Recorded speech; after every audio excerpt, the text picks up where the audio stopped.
എല്ലാവർക്കും നമസ്കാരം. മറ്റൊരു ഓപ്പൺ ടോക്സിലേക്ക് സ്വാഗതം. ക്യാൻസർ സർവൈവേഴ്സ് അഥവാ ക്യാൻസറിൽ നിന്ന് മുക്തി നേടിയ ആളുകൾ, ഇവരുടെ എണ്ണം ദിനം പ്രതി വർദ്ധിച്ചുകൊണ്ടിരിക്കുകയാണ്. ക്യാൻസർ സർവൈവേഴ്സിൻ്റെ എണ്ണം ഇന്ത്യയിൽ 12 ലക്ഷത്തിൽ കൂടുതലായി എന്നൊക്കെയാണ് ഒരു 4 കൊല്ലം മുമ്പ് പുറപ്പെട്ട കണക്കുകൾ പറഞ്ഞിരുന്നത്. അതിലും ഇരട്ടി ഉണ്ടാവുമെന്നാണ് എനിക്ക് തോന്നുന്നത്. ഈ ക്യാൻസർ സർവൈവേഴ്സിനുള്ള മെയിൻ പ്രശ്നം, ഒന്ന്, ഞാൻ ക്യാൻസറിൽ നിന്ന് പൂർണ്ണമായി മുക്തി നേടി എന്നുള്ളത് ഒരു ഡോക്ടർ ഒന്നും എഴുതിത്തരുന്നില്ല. എൻ്റെ അടുത്ത് ചോദിക്കും, വെള്ള പേപ്പറിൽ എഴുതിത്തരാൻ പറ്റുമോ? അപ്പോൾ അങ്ങനത്തെ പരിപാടിയില്ല. പക്ഷേ എന്നിരുന്നാലും ആദ്യത്തെ 5 കൊല്ലം വന്നില്ലെങ്കിൽ പൊതുവെ ക്യാൻസർ തിരിച്ചു വരില്ല എന്നുള്ളതാണ് പറയുക. ഇതൊക്കെ പറഞ്ഞിട്ട് 10 കൊല്ലം 15 കൊല്ലം കഴിഞ്ഞിട്ടോ കണ്ടിട്ടുണ്ട്. പക്ഷേ അതൊക്കെ അപൂർവമാണ്. രണ്ടാമത്തത്, എങ്ങനെയാണ് ഒരു ക്യാൻസർ ട്രീറ്റ്മെൻറ്റ് കഴിഞ്ഞ രോഗി ഫോളോ അപ്പ് ചെയ്യേണ്ടത്, അല്ലെങ്കിൽ എന്തിനാണ് ഫോളോ അപ്പ് ചെയ്യേണ്ടത്, എങ്ങനെയാണ് ഫോളോ അപ്പ് ചെയ്യേണ്ടത്? അപ്പോൾ ഇതിൽ മനസ്സിലാക്കേണ്ടത്, നമ്മളൊരു 6 മാസ ചികിത്സ എടുത്ത് കഴിഞ്ഞ് കഴിഞ്ഞാൽ, 6 മാസമാണ് പൊതുവെ എല്ലാ ക്യാൻസർ ട്രീറ്റ്മെൻറ്റും, പ്രത്യേകിച്ച് തുടക്കത്തിലുള്ള സ്റ്റേജിൽ വേണ്ടി വരുന്ന ചികിത്സ. അത് കഴിഞ്ഞാൽ മിക്ക ഡോക്ടർമാരും 3 മാസം കൂടുമ്പോൾ 6 മാസം കൂടുമ്പോൾ വന്ന് കാണിച്ചുകൊണ്ടിരിക്കാൻ പറയും.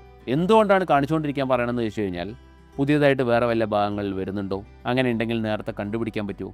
ഇനിയിപ്പോൾ എപ്പോഴും വേണമെങ്കിൽ കണ്ടുപിടിച്ചോട്ടെ, കണ്ടുപിടിക്കുന്ന സമയത്ത് നമുക്ക് രോഗിയുടെ ആരോഗ്യം മോശമാവുന്നതിന് മുമ്പ് നമുക്ക് ചികിത്സ കൊടുക്കാൻ പറ്റുമോ എന്നുള്ളതൊക്കെ അറിയാൻ വേണ്ടിയിട്ടാണ് കൃത്യമായിട്ട് ഫോളോ അപ്പ് പറയുന്നത്. അപ്പോൾ ഫോളോ അപ്പ് പ്ലാനിലോട്ട് ആ ഡോക്ടർ പറഞ്ഞ രീതിയിൽ പോയേ പറ്റൂ.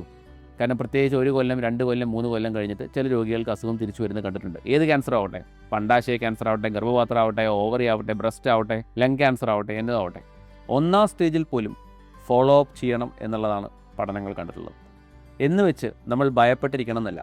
രോഗികൾ എൻ്റെ അടുത്ത് പറയാറുണ്ട്, ഇവിടെ വരാനുള്ള ദിവസത്തിൻ്റെ തലേ ദിവസം ആകുമ്പോഴേക്കും ഭയങ്കര ആദിയാണ് ഡോക്ടറെ മനസ്സിൽ. അത് സാധാരണമാണ്, അത് മനുഷ്യ സഹജമാണ്. പക്ഷേ ഭൂരിഭാഗവും ഒരു ബുദ്ധിമുട്ടും ഉണ്ടാവാറില്ല.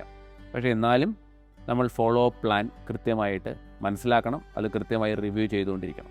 രണ്ടാമത്തത്, എങ്ങനെ ഫോളോ അപ്പ് ചെയ്യണം. അപ്പോൾ അതിൽ ഓരോ ഗൈഡ് ലൈൻസ് ഉണ്ട്. അമേരിക്കൻ സൊസൈറ്റി, യൂറോപ്യൻ സൊസൈറ്റി എന്നൊക്കെ പറഞ്ഞിട്ടുള്ള ഓൺകോളജി ഗൈഡ് ലൈൻസ് ഉണ്ട്. ഒരു ട്രീറ്റ്മെൻറ്റ് കഴിഞ്ഞാൽ എങ്ങനെ ഫോളോ അപ്പ് ചെയ്യണമെന്ന്. ഭൂരിഭാഗം ഇതിലും സ്കാനുകളൊക്കെ കുറവാണ്. മിക്കതും ഡോക്ടറുടെ പരിശോധനകളും ചില സമയത്ത് ചില രക്തപരിശോധനകളും മാത്രമേ ഉള്ളൂ. ഇപ്പോൾ ബ്രസ്റ്റ് ക്യാൻസറൊക്കെ ആണെങ്കിൽ വർഷം തോറും മാമോഗ്രാം ചെയ്യാൻ പറയും, വയറിൻ്റെ ചെറിയ അൾട്രാസൗണ്ടുകൾ ചെയ്യാൻ പറയും. അണ്ഡാശയത്തിൻ്റെ ആണെങ്കിൽ CA-125 എന്ന് പറഞ്ഞ ബ്ലഡ് ടെസ്റ്റ് ചെയ്യാൻ പറയും. അപ്പോൾ ഓരോ ക്യാൻസറിനും ഓരോ ഗൈഡ് ലൈൻസ് ഉണ്ട്. അതനുസരിച്ച് നിങ്ങളുടെ ഓൺകോളജി ഡോക്ടർ പറഞ്ഞു തരും.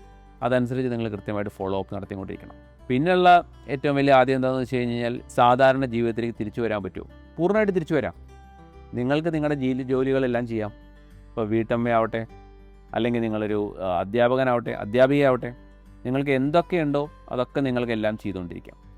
നിങ്ങളുടെ ഭക്ഷണം കാരണവും അല്ലെങ്കിൽ നിങ്ങളുടെ ജോലി കാരണവും ഒന്നും അസുഖം തിരിച്ചു വരുന്നൊരിക്കലും കണ്ടുപിടിക്കപ്പെട്ടിട്ടില്ല. അപ്പോൾ ഞാൻ പൊതുവേ എൻ്റെ രോഗികളോട് പറയാറുള്ളത്, ആക്റ്റീവ് ആവണം എന്നാണ്. B active. നല്ല ഫുഡ് കഴിക്കുക, കൃത്യമായിട്ടുള്ള വ്യായാമം ശീലിക്കുക, നന്നായി ഉറങ്ങുക, മെൻ്റൽ സ്ട്രെസ്സ് കുറയ്ക്കുക. ഇതെല്ലാം ഒരു ക്യാൻസർ ട്രീറ്റ്മെൻറ്റ് കഴിഞ്ഞതിന് ശേഷം ഭയങ്കര അധികം പ്രാധാന്യമാണ്. ഏറ്റവും അവസാനത്തത്, ഒരു ഫോളോ അപ്പിന് വേറൊരു കാര്യം കൂടിയുണ്ട്. ക്യാൻസർ അല്ലാതെ ഈ ക്യാൻസർ ചികിത്സ കഴിഞ്ഞാൽ ആ ചികിത്സയുടെ പാർശ്വഫലങ്ങൾ കൊണ്ട് കുറച്ച് പേർക്ക് ഭാവിയിൽ കൊളസ്ട്രോളിൻ്റെ ബുദ്ധിമുട്ട് വരിക, അല്ലെങ്കിൽ ഹാർട്ട് പ്രോബ്ലം വരിക. അപ്പോൾ അതൊക്കെ നോക്കാൻ വേണ്ടിയും ഈ ഫോളോ അപ്പ് സഹായിക്കും. അപ്പോൾ അതുകൊണ്ട് ഒരു ക്യാൻസർ ഡോക്ടർ പറയുന്ന രീതിയിൽ ചികിത്സ കഴിഞ്ഞ എല്ലാ രോഗികളും ഫോളോ അപ്പിന് പോകണം. ആ ഇടവേളകൾ കൃത്യമായിട്ട് അവർ പറയുന്ന ടെസ്റ്റ് ഉണ്ടെങ്കിൽ ടെസ്റ്റ്, അല്ലെങ്കിൽ പരിശോധനയാണെങ്കിൽ പരിശോധനയോടെ കടന്നു പോകണം.